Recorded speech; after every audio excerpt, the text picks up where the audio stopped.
Look at Duo. It's a two-headed, flightless bird that looks like it belongs in a Saturday morning cartoon rather than on a highly competitive roster. But that goofy exterior hides one of the most hyper-optimized speed assets in the early game. According to the lore, those two separate brains are linked by telepathy.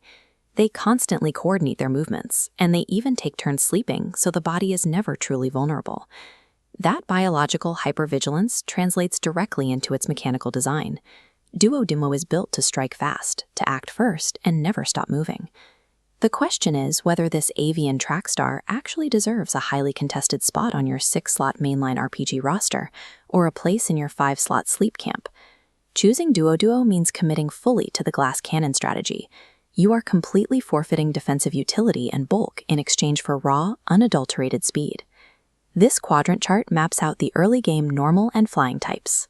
Looking at the horizontal axis for speed and the vertical axis for defenses, you can see Dodo plotted way down here in the extreme bottom right. It is significantly faster and hits much harder than alternatives like Pidging or Spearow right out of the gate. Invest the time to evolve it into Doduo, and that advantage multiplies. Its attack and speed-based stats both spike to a massive 110, pushing its data point even further to the right and leaving the rest of the early route birds completely in the dust. Mathematically, this stat spread guarantees the outcome of most encounters. You are almost always going to strike first, and you will deal massive physical damage utilizing same-type attack bonus moves. But look what happens to the vertical axis. To achieve that speed, Dodo carries a miserable 35 HP, 45 defense, and 35 special defense. As it evolves, the data point crashes toward the absolute zero floor of survivability. Its abilities don't offer much of a safety net either. Options like Tangled Feet or Early Bird only provide highly situational protection against specific status conditions, rather than consistent damage reduction. Because it lacks both physical bulk and consistent defensive abilities, the math is unforgiving. If Duo fails to secure a one-hit knockout, it will be wiped off the field immediately by the counterattack. To actually utilize that high attack stat early in the game, we have to look at the move pool the game provides. Duo learns incredibly high-power physical attacks as it levels up, heavily relying on moves like Jump Kick and Thrash to maximize its damage output. But those specific moves carry severe mechanical penalties. If you miss a Jump Kick, you take massive crash damage. If you use Thrash, you get locked into the move and end up confused. These self-inflicted penalties compound Duo's already abysmal defensive stats. You are creating a double jeopardy scenario, where you risk damaging yourself while already possessing practically zero health padding. Doduo's optimal offensive toolkit actively works against its own survival, making it a mathematical liability in any prolonged engagement that requires multiple turns to win. That same glass cannon logic translates directly into the passive tracking mechanics of Pokemon Sleep. If you are deploying to Greengrass Isle or Lapis Lakeside, Doduo requires a very specific evaluation. This scorecard breaks down its yields.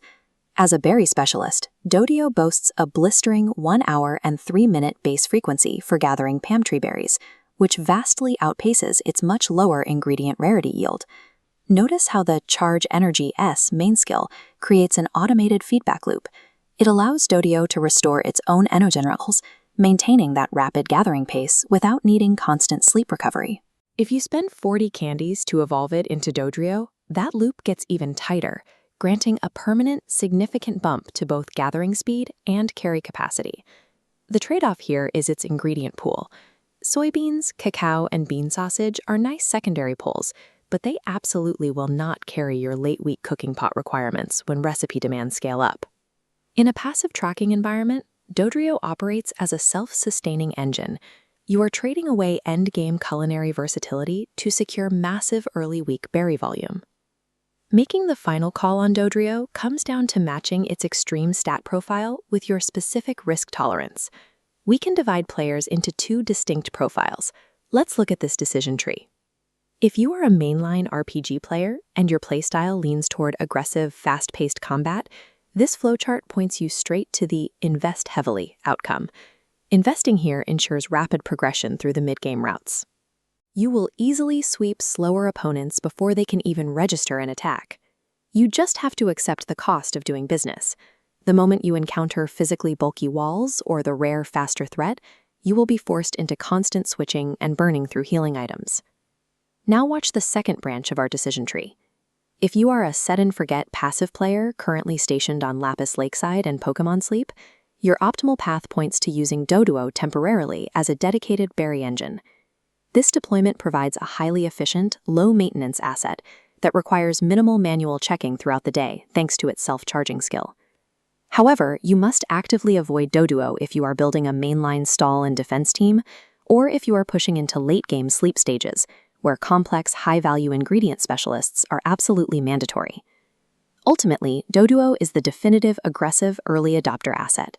It is perfectly calibrated for blitzing your early to mid-game objectives, but it is mathematically destined to be benched the second defensive versatility becomes a requirement.